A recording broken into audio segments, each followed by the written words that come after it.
గౌరవ IT minister గారు అలాగే ముఖ్యమంత్రి గారు కలిసి దావోస్ పర్యటనలు చేయడం జరిగింది. సరే, ప్రభుత్వాలు మారొచ్చు, మళ్ళీ కొత్తవి రావచ్చు, మళ్ళీ తిరిగి ఇంకొకటి రావచ్చు, అది రొటీన్ ప్రాసెస్. కానీ ఇవాళ గత ప్రభుత్వము దావోస్ వెళ్ళి తెచ్చినటువంటి కంపెనీలు కానీ పెట్టుబడులు కానీ ఉద్యోగాలు ఇవ్వడం కానీ వారు చేసిన దానికన్నా ఈ ప్రభుత్వము దావోస్కు 2 సార్లు వెళ్ళి 24, 25 2 సంవత్సరాలు వెళ్ళి ఇవాళ అక్కడ పాల్గొని ఇక్కడికి తీసుకొచ్చినటువంటి కంపెనీలు ఎన్ని, వాటి వల్ల ఉద్యోగస్తులకు వచ్చింది ఎన్ని అనేది అడగడం జరిగింది. సరే, గౌరవ మంత్రి గారు సమాధానం ఇచ్చారు. సరే, వారు చెప్పిన దానికి పేపర్ మీద ఇచ్చిన దానికి చాలా తేడా ఉంది. మొదటిసారి పోయినప్పుడు 2 లక్షల కోట్లు, రెండోసారి పోయినప్పుడు 3 లక్షల కోట్లు, ఇవన్నీ పెట్టుబడులు వస్తున్నాయి ఆల్రెడీ అని చెప్పారు. కానీ ఇప్పటి వరకు అయినటువంటి కంపెనీలు అవి 6, 3, 9 కంపెనీలకు ఇవాళ సుమారు 80,000 అండ్ 30,000 చొప్పున అలొకేషన్ చేస్తున్నాం, ల్యాండ్స్ ఇస్తున్నాం. కొన్నేమో ల్యాండ్స్ అలొకేట్ చేయడం జరిగింది, ఇంకా కొన్నేమో ల్యాండ్స్ అలొకేట్ చేయడానికి ప్రయత్నం గుర్తించడం జరిగింది, భూమిని అని చెప్పడం జరిగింది. ఇవాళ మాటలు వేరు, ఇంప్లిమెంటేషన్ జరగడం వేరు అవుతున్నది అనేది ముఖ్యంగా గమనించాల్సిన అవసరం ఉంది. ఇవాళ దావోస్ వెళ్ళి వచ్చిన ఖర్చులు ఎంత, జరిగినటువంటి లాభం ఎంత, ప్రజలకు దానివల్ల ఉపయోగం ఎంత అనేది ముఖ్యం. సరే, మంత్రులు, ఆఫీసర్లు, అధికారులు, అలాగే ఎమ్మెల్యేలు, కార్పొరేషన్ చైర్మన్లు ఆల్మోస్ట్ నాకు తెలిసి 70% విదేశీ ప్రయాణం చేసేసారు ఈ 2 సంవత్సరాల్లో. విదేశీ ప్రయాణంలో పెట్టినటువంటి ఖర్చులు ఇవన్నీ కూడా ప్రజాధనంతో ప్రభుత్వం ద్వారా ఖర్చు అయినటువంటి డబ్బులే తప్ప సపరేట్గా కొత్తగా చేసింది ఏమీ లేదు. మరి ఇంతమంది వెళ్ళి విదేశీ ప్రయాణం చేసి అక్కడ ఉన్నటువంటి పర్యాటకులను ఆకర్షించడమో, లేకపోతే వారిని మన దేశానికి పర్యాటక రంగానికి ఉపయోగపడేటట్టు పర్యాటకులను పెంచడమో, లేదా కంపెనీలను తీసుకురావడమో, లేదా పెట్టుబడులు తీసుకురావడమో, వాటి తద్వారా ఇక్కడ ఉద్యోగాలు యువతకు రావడమో, ఇలాంటి ప్రయోగం చేయడం వరకు నేను తప్పుపట్టట్లేదు. కానీ జరిగినటువంటి ఖర్చు ఎంత, జరుగుతున్న లాభం ఎంత, దానివల్ల భవిష్యత్తులో యువతకు ఎంత ఉపయోగపడుతుందనేది ముఖ్యమైన ఆలోచన.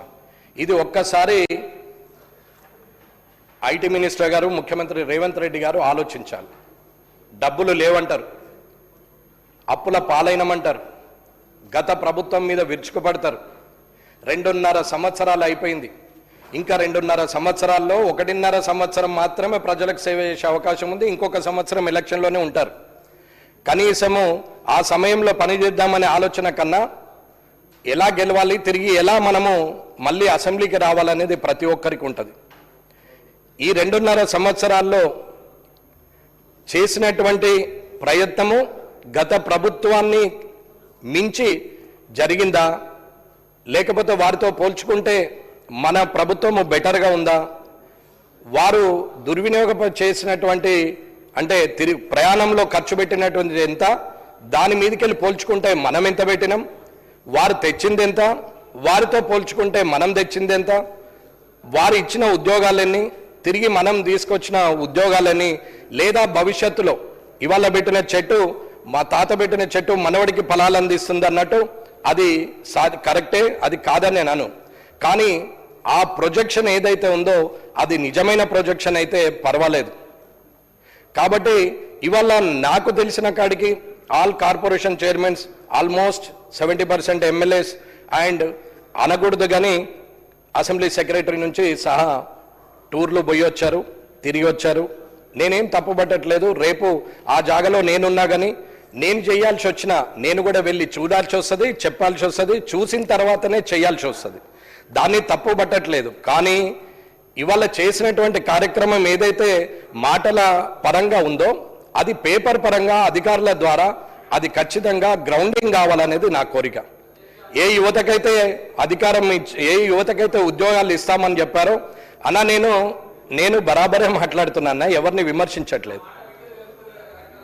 నేను నాది అయినాక మీరు మాట్లాడండి అన్న. నేను 2.5 ఏళ్ల నుంచి ఓపిక పట్టిన అన్న. ఇక నేను కూడా స్టార్ట్ చేద్దామనేది ఆలోచన. నేను అనేది వింటే అర్థమవుతుంది అన్న. నేను ఎవరిని విమర్శించట్లేదు కదా. నేను ఆ స్థాయిలో ఉంటే నేను కూడా వెళ్తా అని చెప్తున్నా కదా. కానీ ఆ వెళ్ళడం మీకన్నా బెటర్గా వెళ్ళినా లేదా, మీకన్నా బెటర్గా చేసినా లేదా అనేది చూసుకుంటా. అది చూసుకోమని మిమ్మల్ని చెప్తున్నా, గత ప్రభుత్వంతో పోలిస్తే. కాబట్టి ఏదైతే మనము ప్రజల్లో కలిగిస్తున్నటువంటి ఆశలు ఏవైతున్నాయో అవి భ్రమలుగా మారకముందే, అవి ఆశలు నిజాలయ్యేటట్టు, కళలు సాకారాలు అయ్యేటట్టు ఖచ్చితంగా అధికారుల ద్వారా గ్రౌండింగ్ ఫాస్ట్గా అయ్యేటట్టు చూడమని కోరుకుంటున్నా. ఒకవేళ అది వృధా ఖర్చు అయితే, అది విదేశీ ప్రయాణ ఖర్చుల కిందనే తిరిగితే, మీరు వెళ్ళొచ్చిన దానికి ప్రతిఫలం లేకుంటే, ఒక మంత్రి వెళ్తున్నాడు, ఒక టీం వెళ్తుందంటే వెనకాల అధికారులు వెళ్లాల్సిందే. లేకపోతే అది ఏమీ పని కాదు. అది నాకు కూడా తెలుసు. అధికారులు లేకుండా మనమే స్వయంగా నిర్ణయం తీసుకొని స్వయంగా ఆలోచించే పరిస్థితి ఉండదు. అధికారుల సపోర్ట్ ఉన్నప్పుడే వారి విజన్ ద్వారా మన ఆలోచనని క్రోడీకరించి మనం చేస్తాం అభివృద్ధి అనేది. అటువంటి పరిస్థితిలో ఉండాలి అని నేను కోరుకుంటున్నా. ఆ పని జరగాలనేది నా ఆలోచన. ఏదైతే చెప్తున్నామో అది చేయాలి, ఏదైతే చెప్తున్నామో అది కాకపోతే కాలేదనే ఒప్పుకోవాలి. తర్వాత ఎప్పుడు చేస్తామనేది నిజం చెప్పాలనేది నా ఆలోచన అధ్యక్ష. కాబట్టి మీరు ఖచ్చితంగా దీని మీద నిజానిజాలు ఖచ్చితంగా చెప్పాలి. మీరు అన్న మాటకి ఇక్కడ పేపర్లో ఉన్న మాటకి తేడా ఉంది. కాబట్టి త్వరలోనే మీరన్న అన్ని లక్షల కోట్లది అక్కడ గ్రౌండింగ్ అయ్యేటట్టు చూడండి. భూమి కేటాయింపులు చేయండి, శంకుస్థాపనలు చేయండి, కంపెనీలను స్టార్టప్ చేయండి. ఉద్యోగాలు ఇచ్చే పరిస్థితికి మనం దిగిపోయే లోపల ఆ ఉద్యోగాలు ఇచ్చే పరిస్థితికి రావాలనేది నా కోరిక. కాబట్టి గౌరవ ముఖ్యమంత్రి గారికి, గౌరవ ఐటీ మినిస్టర్ గారికి ఇద్దరికి కోరుకునేది ఏంటంటే, ఏదైతే చెప్పారో అది నిజంగానే 1 year లోపల పూర్తి అయ్యేటట్టు చూడాలని కోరుకుంటూ ఈ అవకాశం ఇచ్చినందుకు ధన్యవాదాలు తెలియజేస్తున్నాను. శ్రీ పాయల్ శంకర్ గారు.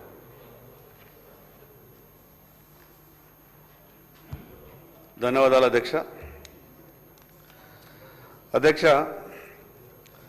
ప్రతి విషయానికి తెలంగాణ రాష్ట్రం వస్తేనే అన్ని విషయాలు, అన్ని సమస్యలు పరిష్కారం అవుతాయని గొప్పగా ఆలోచించడం.